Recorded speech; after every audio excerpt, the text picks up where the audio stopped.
Amin, puji Tuhan. Haleluya. Selamat pagi Bapak Ibu Saudara yang dikasih Tuhan. Salam sejahtera bagi kita sekalian. Haleluya. Puji Tuhan, Tuhan Yesus baik di dalam setiap kehidupan kita.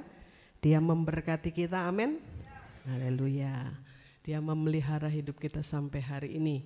Semua kita ada karena kemurahan Tuhan, anugerah Tuhan dalam hidup kita.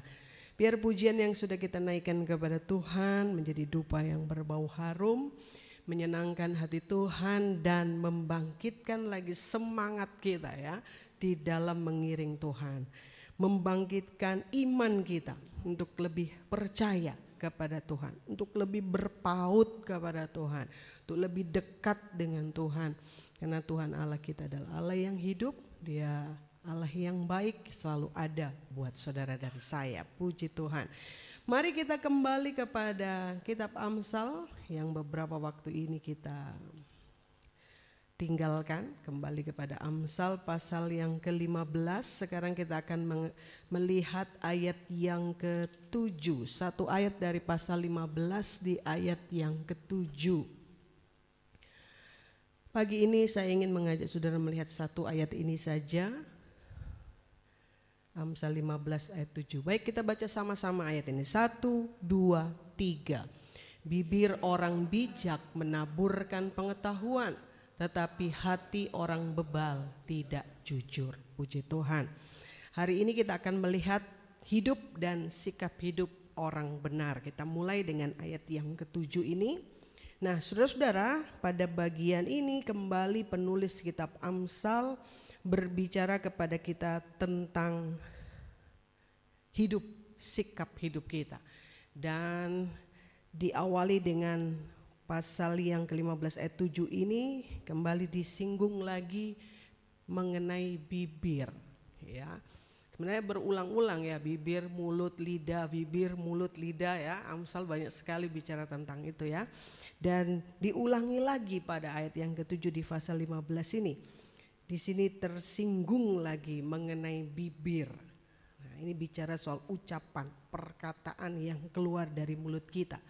Terserah model bibir kita secara fisik seperti apa, yang tipis, yang tebal, tebal atas bawah, tebal atas, tebal bawah, tipis atas bawah, tipis atas, tipis bawah, enggak masalah. Tetapi saudara-saudara, yang jadi masalah apa yang keluar dari bibir kita ini, apa yang keluar dari mulut kita ini. Nah, saudara yang dikasih Tuhan, bibir seperti apa yang seharusnya kita miliki sebagai orang yang sudah dibenarkan oleh pekerjaan Yesus di atas kayu salib.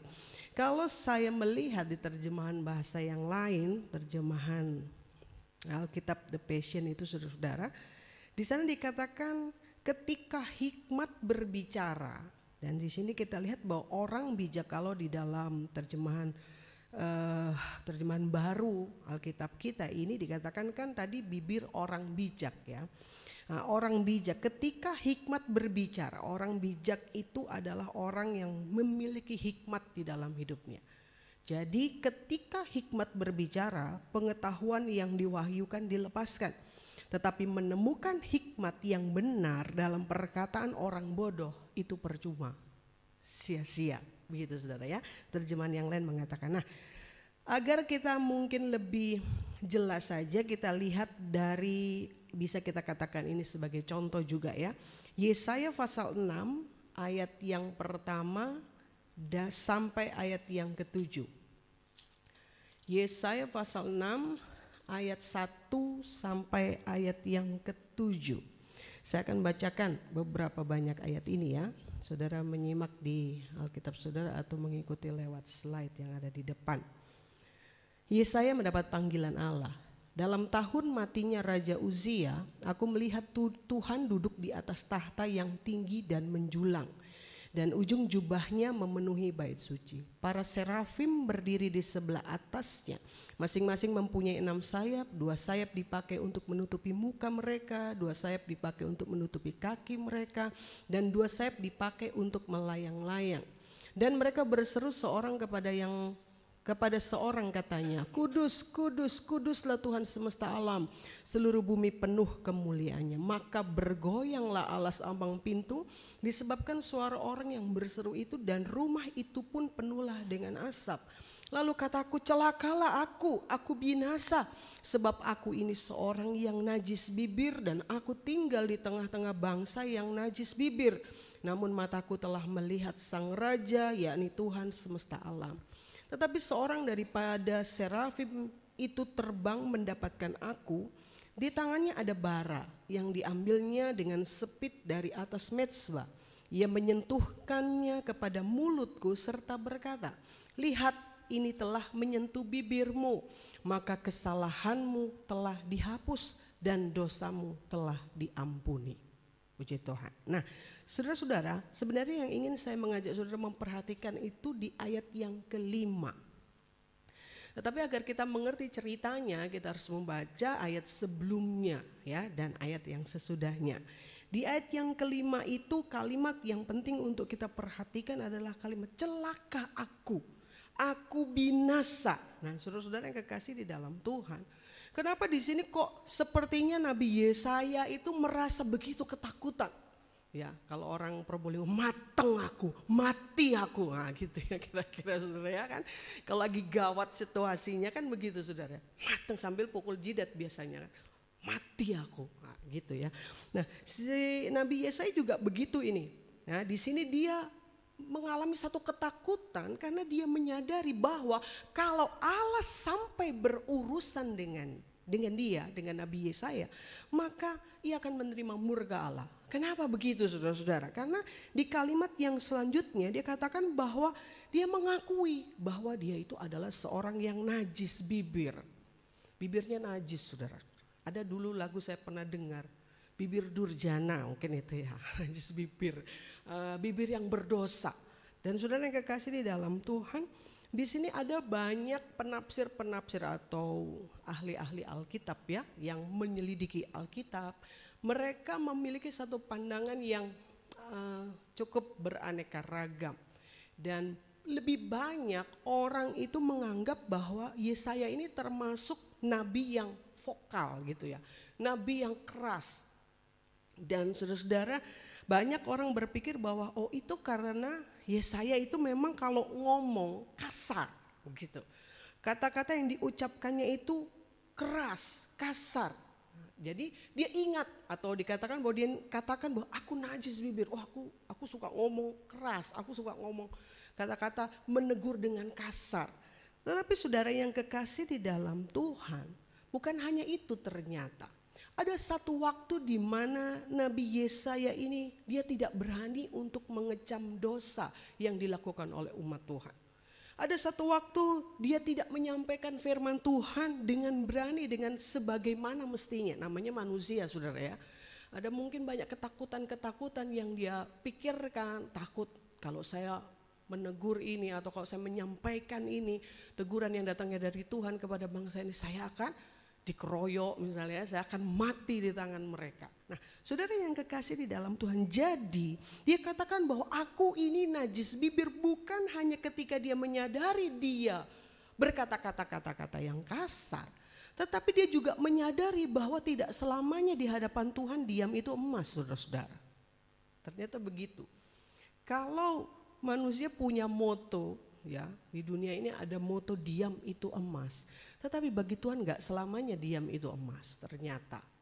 Ketika seorang hamba Tuhan tidak memperkatakan teguran tentang dosa kepada umat Tuhan seperti yang seharusnya, dia berdosa di hadapan Tuhan.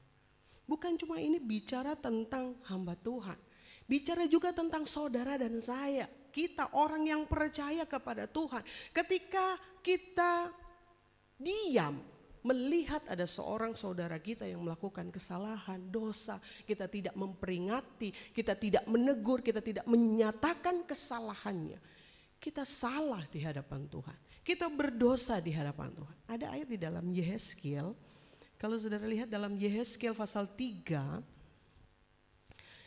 Di ayat yang ke-18 sampai ayat 21, Yehezkiel pasal 3, 18-21, kalau aku berfirman kepada orang jahat, engkau pasti dihukum mati, dan engkau tidak memperingatkan dia atau tidak berkata apa-apa untuk memperingatkan orang jahat itu dari hidupnya yang jahat supaya ia tetap hidup, orang jahat itu akan mati dalam kesalahannya. Tetapi perhatikan di sini saudara kalimatnya ini.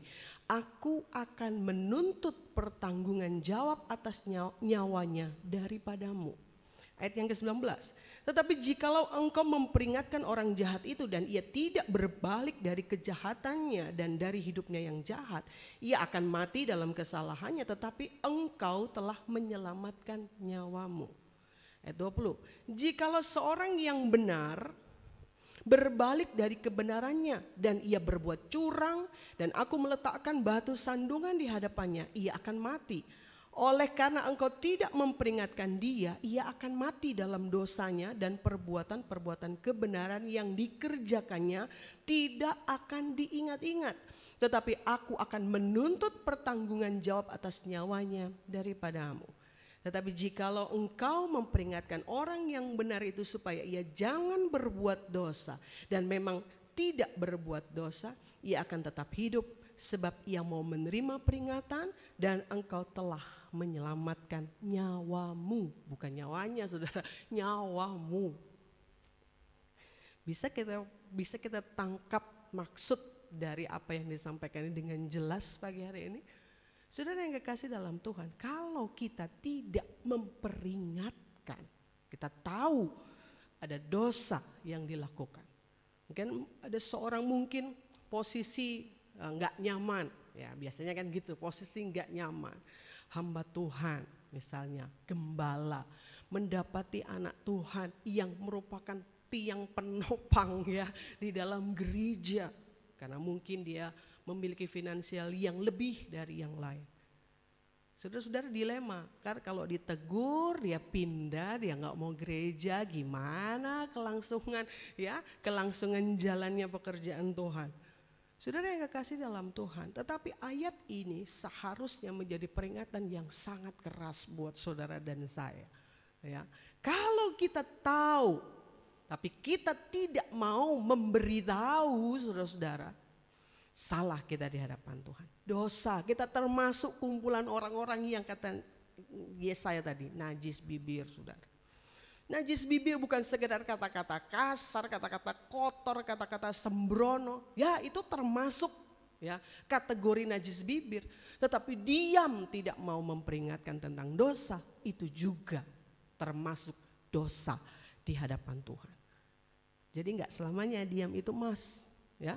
Jadi kadang-kadang saudara-saudara seringkali memang apa yang moto-moto yang ada di dunia ini terlihat baik sebenarnya. Tapi belum tentu sesuai dengan kebenaran firman Tuhan sebenarnya.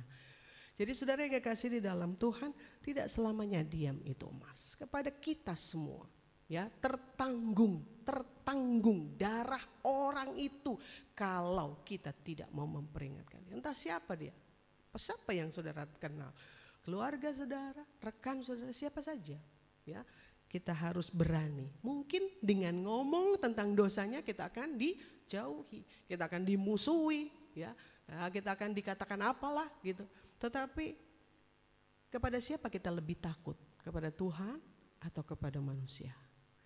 Ya, kalau di sini saudara-saudara Yehezkiel yang katakan jelas. Ini yang Tuhan inginkan dari kita. Nah, saudara yang kekasih dalam Tuhan, kembali kepada Yesaya tadi. Yesaya mengakui bahwa aku ini orang berdosa. Ya, dia mengatakan celaka aku.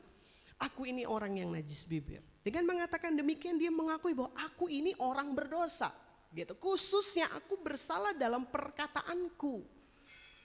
Saudara yang dikasih Tuhan Yesus, bagaimana dengan saudara dan saya? Pernah enggak ketika kita duduk di kaki Tuhan, lalu kita katakan hal ini kepada Tuhan, Tuhan, aku orang berdosa, aku sudah salah dengan perkataanku, ya, aku sudah berdosa dengan kata-kataku, aku sudah bersalah dengan kata-kataku. Nah, saudara yang dikasih Tuhan Yesus, apakah ada orang yang tidak bersalah?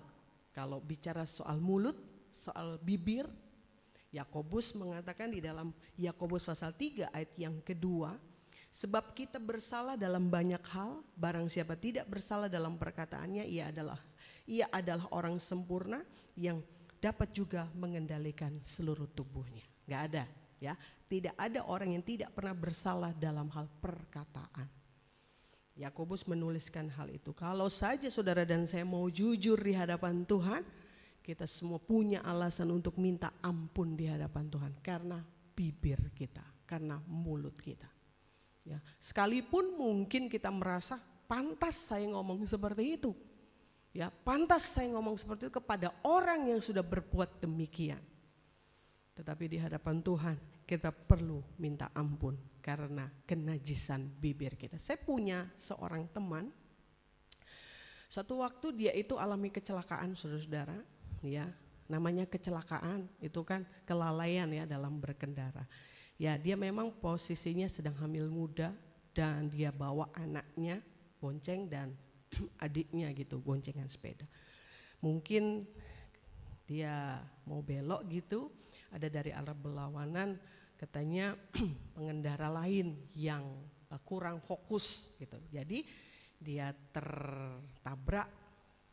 Ya, saya rasa tidak cukup keras ya karena dia nggak apa-apa gitu loh maksudnya.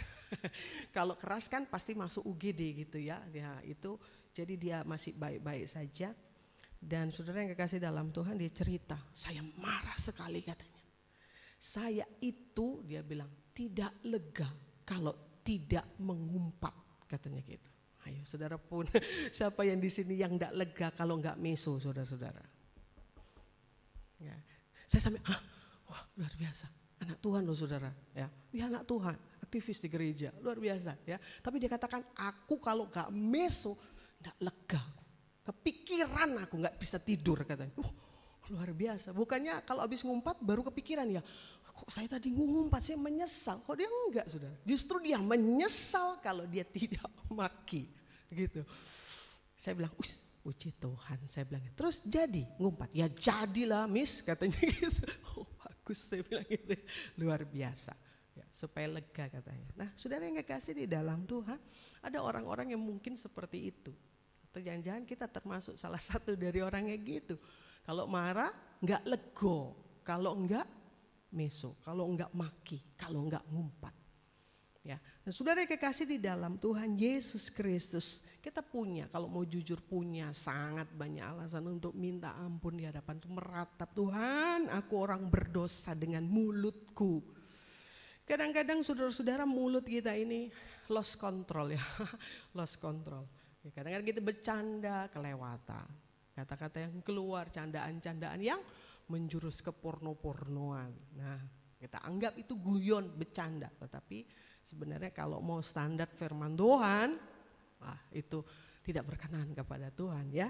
Nah, saudara yang kekasih di dalam Tuhan, seperti Yesaya ini, saudara dan saya juga adalah orang-orang yang najis bibir. Seharusnya yang keluar dari bibir kita adalah perkara-perkara yang memuliakan nama Tuhan. Amin. Amin. Seperti surat Ibrani itu dia katakan kita harus senantiasa mempersembahkan korban syukur kepada Allah, yaitu ucapan bibir yang memuliakan namanya ya. Ditulis di dalam Ibrani 13 ayat 15. Ucapan syukur yang kita naikkan kepada Tuhan itu bukan hanya sekedar undang teman-teman gereja makan-makan di rumah. Saya ucapan syukur, ayo ke rumah ya makan-makan. Bukan itu saudara, bukan hanya itu ternyata. Yang dimaksud di sini ucapan syukur kepada Allah itu adalah ketika bibir kita ini memuliakan Tuhan. Memuliakan Tuhan bukan hanya bilang puji Tuhan, glory bagi Yesus, haleluya. Bukan hanya itu. Tetapi apakah ucapan-ucapan kita itu yang keluar dari bibir kita itu, ngomong apa aja nih ya, dalam kondisi apa saja. Kondisi marah, kondisi jengkel, tersakiti oleh orang, kondisi bercanda, lagi guyon, saudara-saudara, apakah itu memuliakan nama Tuhan? Saudara yang dikasih Tuhan Yesus, pada kenyataannya bibir kita ini tidak dikuduskan bagi Tuhan. Pada kenyataannya bibir kita ini tidak dipisahkan bagi Tuhan. Kalau kita mau pakai bahasanya Nabi Musa ya, itu ada di dalam Keluaran pasal 6 ayat 29. Bahasanya Musa ini beda lagi saudara-saudara ya. Keluaran 6 ayat 29. Tetapi Musa berkata di hadapan Tuhan, bukankah aku ini seorang yang tidak petah lidahnya? Bagaimana mungkin Firaun akan mendengarkan aku? Kalau terjemahan baru bilang petah lidah. Kalau dalam bahasa Inggris itu bilang bibir yang tidak disunat, saudara-saudara.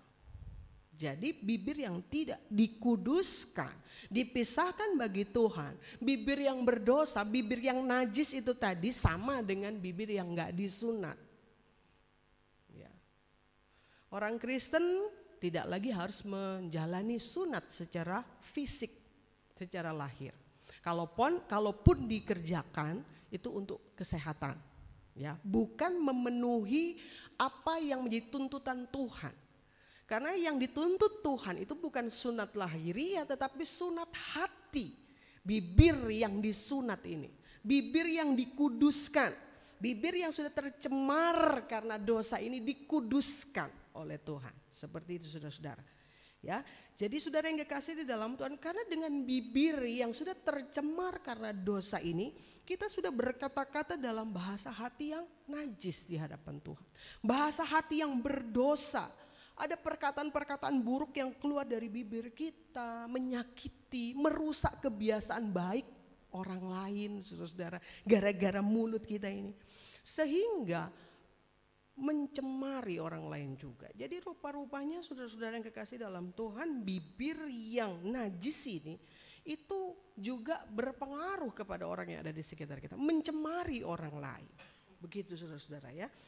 Jadi ketidakmurnian bibir kita, menyadari bahwa bibir kita ini bibir yang sudah tercemar karena dosa, seharusnya membuat jiwa kita itu sedih, jiwa kita ini berduka. Karena sebagaimana yang dikatakan oleh firman Tuhan, mulut kita ini loh penentu, kita ini hidup atau mati, kita ini dibenarkan atau dihukum. Seringkali kita lalai ya, lupa akan hal ini, bahwa dengan ucapanmu engkau akan dibenarkan, dengan ucapanmu juga engkau akan dihukum. Gitu. Hidup dan mati dikuasai lidah. Siapa suka menggemakan akan memakan buahnya. Itu ayat-ayat firman Tuhan katakan seperti itu. Jadi saudara-saudara seharusnya menyadari saya punya bibir yang najis. Itu seharusnya membuat jiwa kita berduka. Jiwa kita bersedih. 2 Korintus 7 ayat 10 Rasul Paulus katakan apa?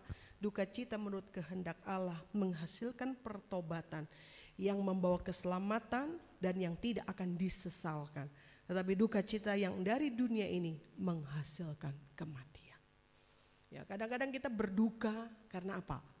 Ya, karena rugi dalam berbisnis. Kita nggak pernah berduka karena bibir yang najis ini, saudara. Ya, pernahkah kita berduka karena bibir yang najis ini? Rasul Paulus katakan berduka, duka cita yang menurut kehendak Allah menghasilkan pertobatan. Bukan hanya itu, bukan hanya bibir kita tercemar karena dosa, tetapi kita juga seperti Yesaya tinggal di lingkungan di antara orang-orang yang juga najis bibir.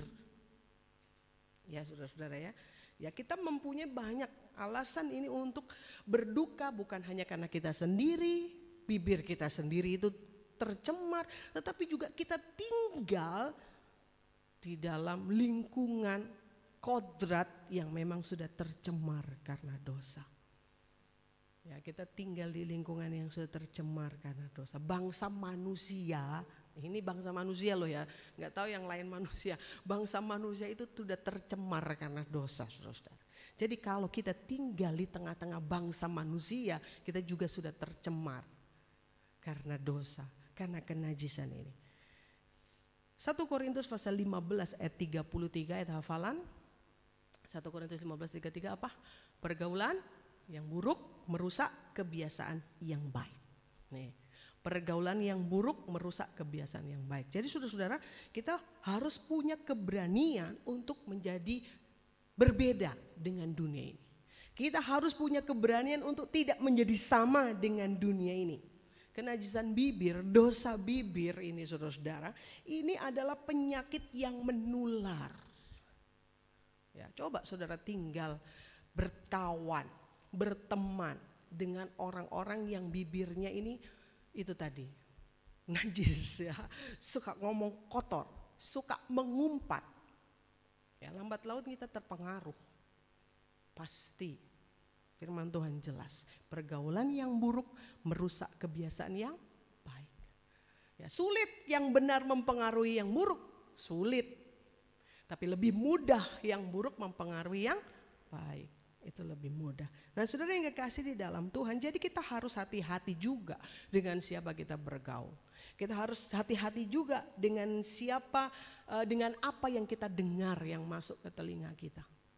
Ya, masuk ke telinga kita. Saudara punya pembantu ya yang suka ngomongin orang, saudara-saudara ya. Mungkin saudara orangnya nggak suka ngomongin orang sebenarnya, tapi karena dia selalu ngomongin orang, lagi-lama telinga kita terbiasa, bukan? Ya kan? Lama-lama kita terbiasa dan kita terpancing untuk tanya, gitu kan?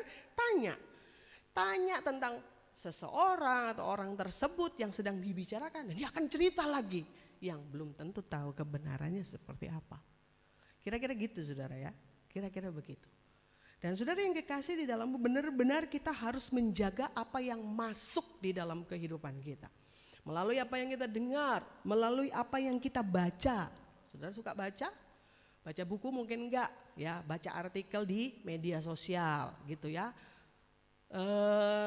Ya gosip-gosip, berita-berita ya, media sosial banyak sekali. Ya mulai dari Instagram, Facebook, TikTok. Apalagi lah sebutkan itu ya, Twitter. Nah itu semua banyak hal-hal yang bisa terkonsumsi bagi kita ya, bagi diri kita. Kalau kita enggak pilah-pilah mana yang kita mau baca ya, mana yang kita mau ambil.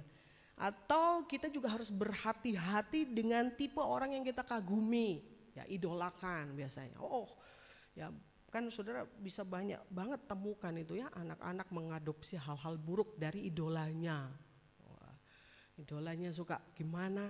Biasanya karena mengidolakan jadi ikut-ikut kayak begitu. Kita juga harus berhati-hati dengan apa yang kita tonton. Nah saudara-saudara, kita juga berhati-hati dengan musik yang kita dengarkan. Ternyata musik itu juga, saudara, itu pelajaran tersendiri, saya sudah bahas dengan anak-anak remaja itu. Hati-hati dengan apa yang kita dengarkan, termasuk musik yang kita dengarkan. Saudara yang kasih di dalam Tuhan, semua itu akan mempengaruhi seperti apa nanti jadinya kita. Jadi panca indera kita itu menerima masukan-masukan, dan itu akan mempengaruhi pikiran dan hati kita, begitu ya. Tapi saudara-saudara, bukan hanya anak-anak sebenarnya ya yang bisa mengadopsi hal-hal buruk dari lingkungannya atau dari pertemanan mereka. Orang dewasa juga ada juga yang seperti itu. Ya, orang dewasa kalau terlalu sering dengar, terlalu sering gaul, lalu orang yang bersama dia bergaul itu mengatakan kata-kata yang kasar, gak sengaja gitu ya, lambat laun itu teradopsi gitu ya, jadi keceplosan gitu. Beberapa waktu yang lalu ketika saya bicara di remaja juga kayaknya saya pernah tuh tanya, kenapa ya kita atau anak-anak itu bisa memaki gitu. Padahal nggak pernah diajarin tuh di rumah. Kata-kata yang kayak gitu nggak pernah diajari di rumah. Di mana dia dapat? Di temannya. Karena sering temannya ngomong, keceplosan dia ngomong. Gitu. Keceplosan dia juga ngomong seperti itu. Kenapa? Sering mendengar. Nah, saudara yang kasih di dalam Tuhan Yesus Kristus, jadi bisa ya, ini hal-hal yang kita temukan di sekitar kita. Orang yang dalam keluarga baik-baik, diajari sopan santun sama orang tuanya, nggak pernah tuh ada kata-kata yang seperti itu di dalam keluarga. Tetapi kenapa dia akhirnya bisa menjadi seorang pengumpat, seorang pemaki? Ya karena dia bergaul dengan orang-orang yang seperti ini.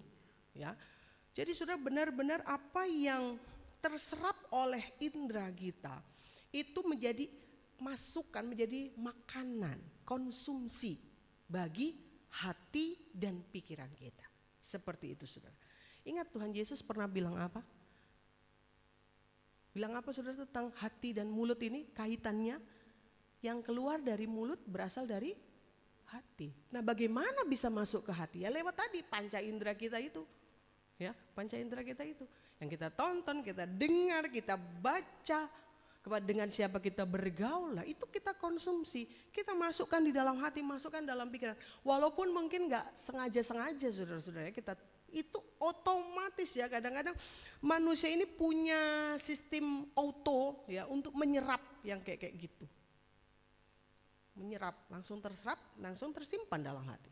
Langsung terserap, langsung tersimpan dalam pikiran. Satu waktu keluar. Nah, Tuhan Yesus dalam Matius 15 dan 18 itu bilang ya, apa yang keluar dari mulut berasal dari hati dan itu yang menajiskan orang. Jadi saudara yang kekasih dalam Tuhan, kita perlu menyadari bahwa kita hidup di lingkungan dunia yang sudah tercemar karena dosa. Kita hanya perlu firman Tuhan yang dapat menolong kita. Firman Tuhan itu jadi filter. Ya, jadi filter agar kita terjaga untuk hidup tetap berkenan kepada Tuhan.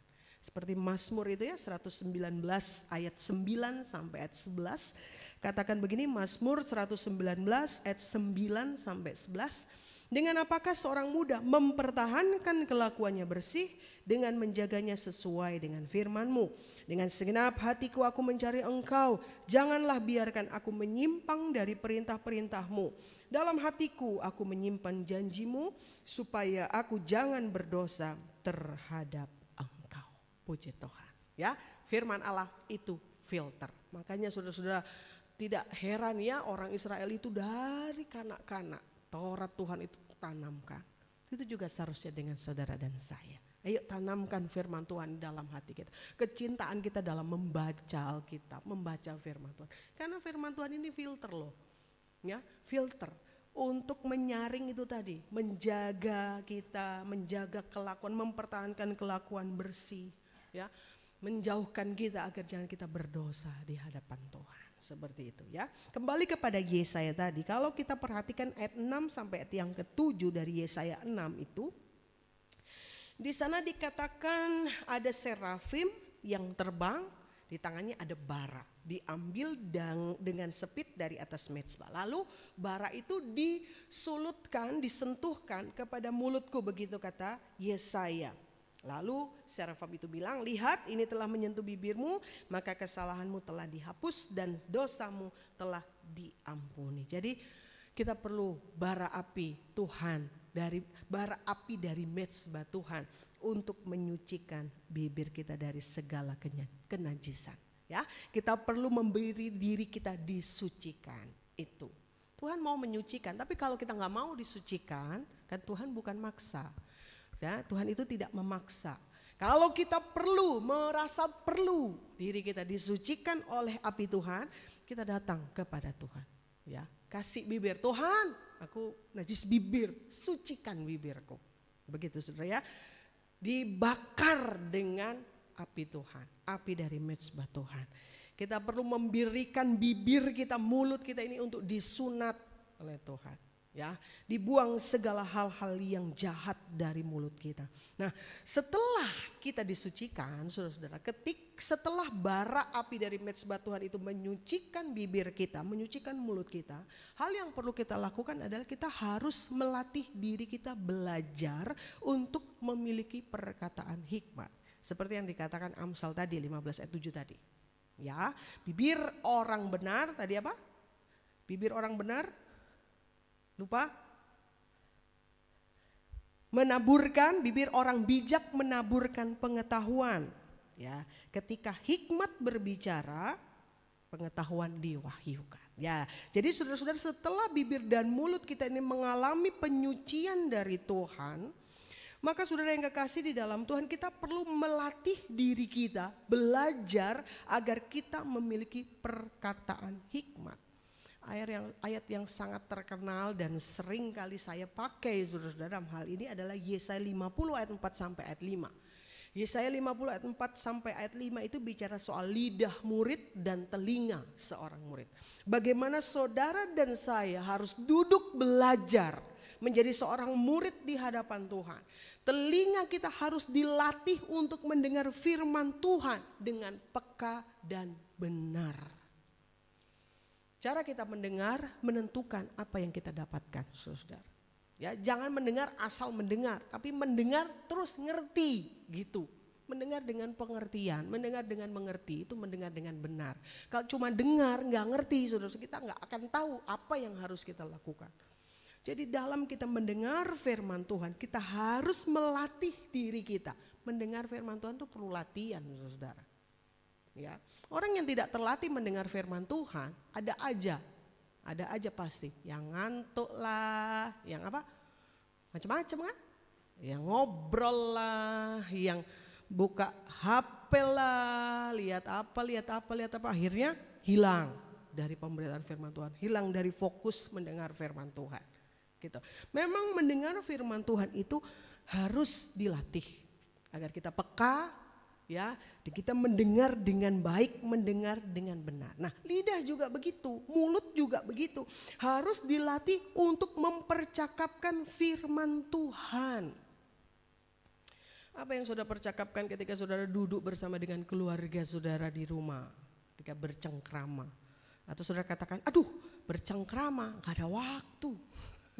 Gak ada waktu, berangkat pagi, pulang sudah tinggal tidur. Semua sibuk dengan urusannya sendiri-sendiri. Ya, saudara-saudara, jangan sampai jadi anak Tuhan kita kehilangan waktu yang berharga dengan keluarga kita. Ya, seringkali kita merasa memiliki, seringkali kita menganggap ya, kalau kita bisa rekreasi dengan keluarga itu kita sebut quality time. Ya kan, status-status ya, kalau lagi jalan-jalan kan quality time. Gitu. Quality time hanya sekedar jalan-jalan, duduk membicarakan firman Tuhan, itu justru quality time yang terbaik.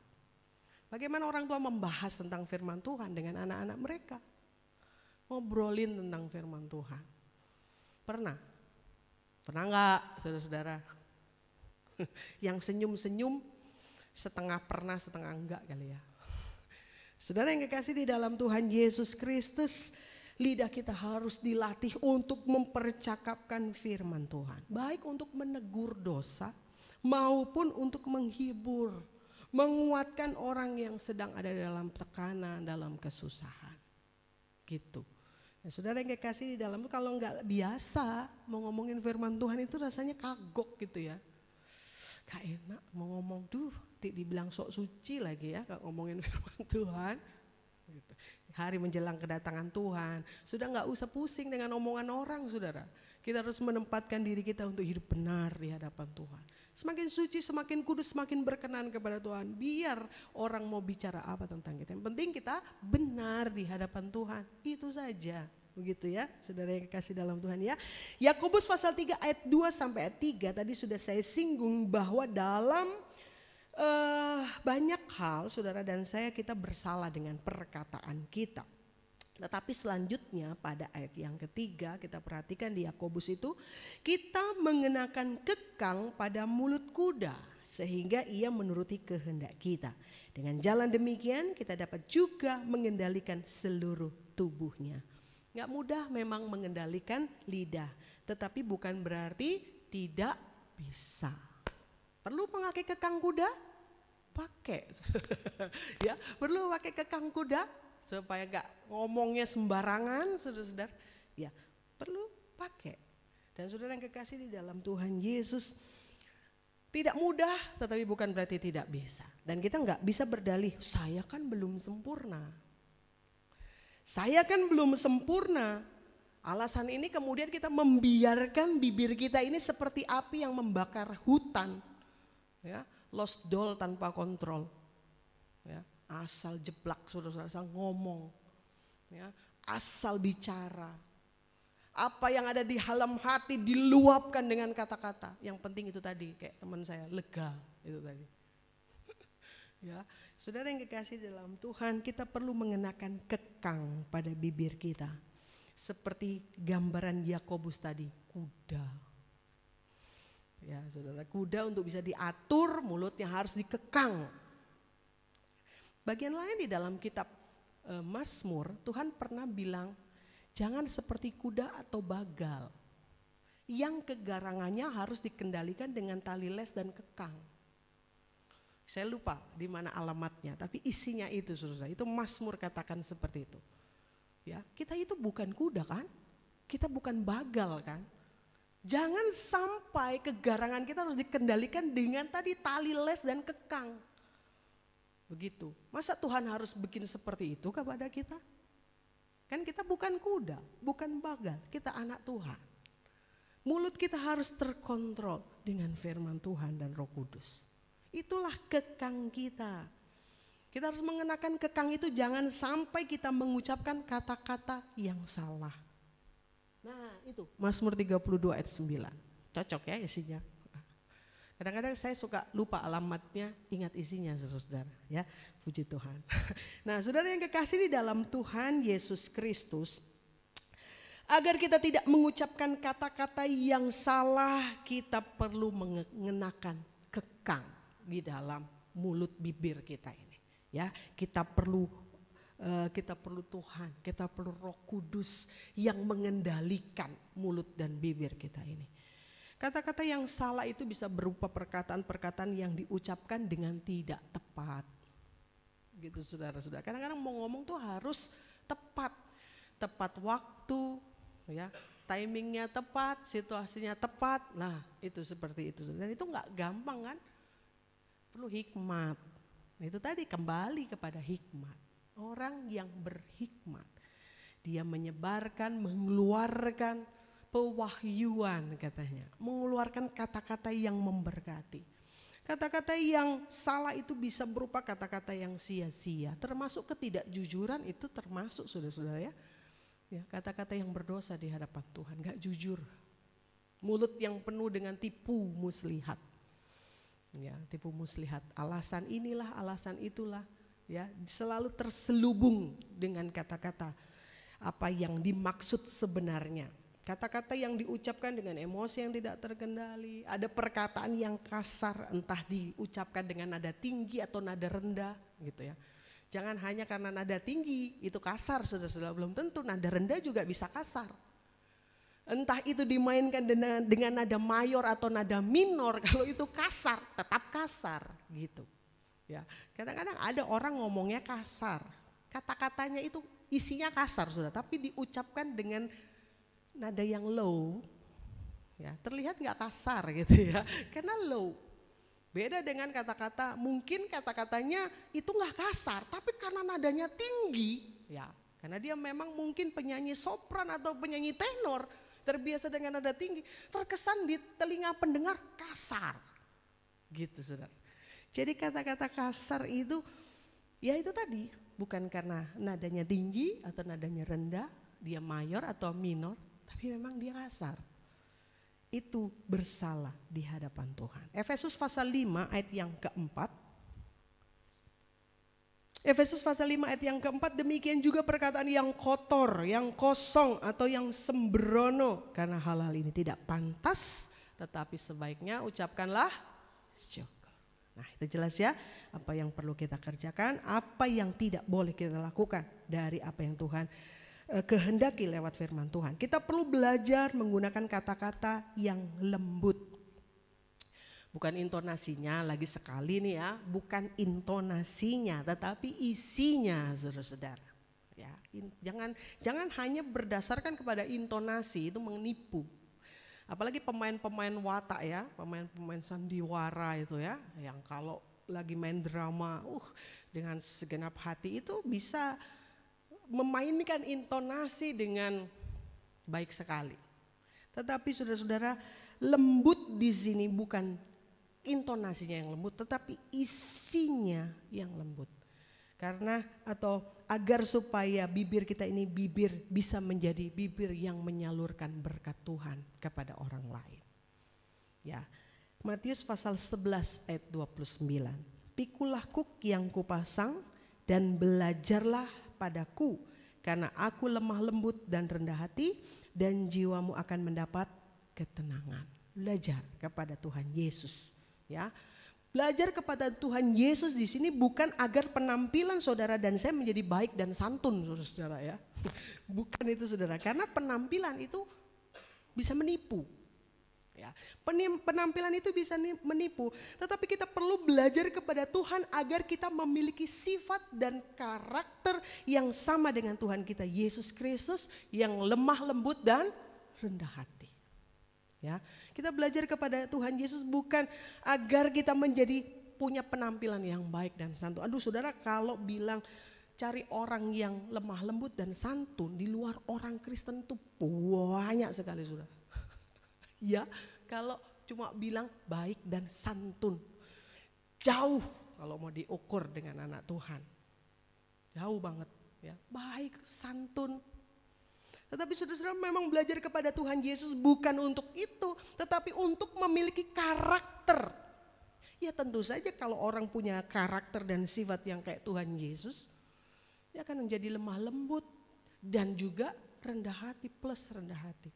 Dan saudara yang kekasih dalam Tuhan, pertanyaannya, apakah kelemah lembutan Tuhan Yesus membuat Tuhan Yesus sungkan untuk menegur dosa? Enggak. Tapi kalau hanya berdasar kepada itu tadi, penampilan yang baik dan santun, biasanya orang santun itu sungkanan. Tahu enggak saudara? Betul enggak? Ya, santun itu biasa sungkanan, menjaga perasaan orang lain.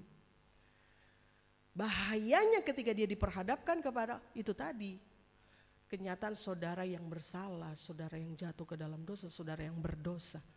Apakah dia sanggup, mampu untuk menegur, menyatakan kesalahannya? Itu tadi, saudara yang kekasih di dalam Tuhan, kelemah lembutan Tuhan Yesus tidak membuat Tuhan Yesus sungkan untuk menegur dosa.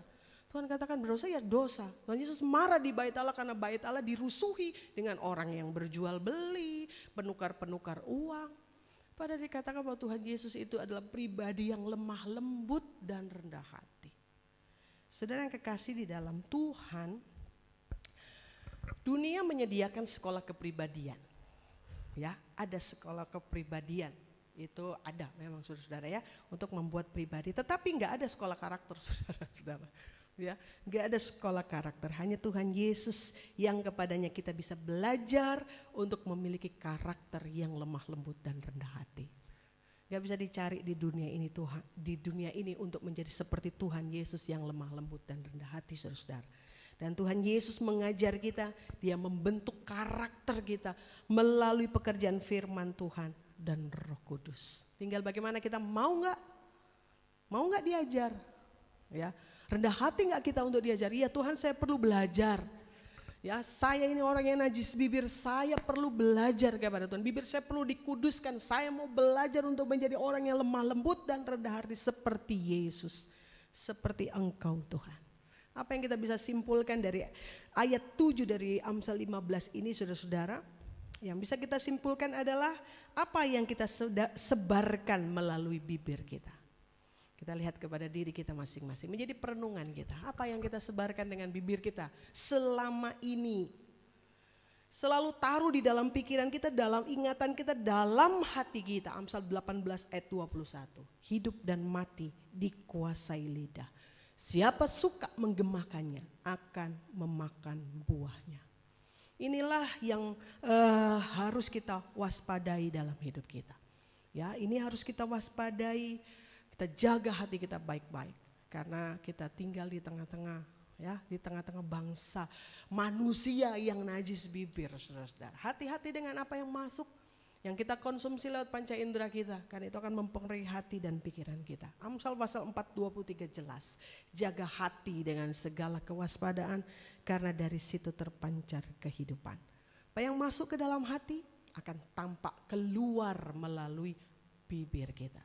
Kiranya Tuhan tolong kita semua, mampukan kita untuk kita jadi anak-anak Tuhan yang selalu mau diajar, selalu mau belajar, selalu mau menyadari bahwa kita butuh Tuhan, ya, untuk senantiasa menjaga kehidupan kita. Puji Tuhan. Kita nyanyikan pujian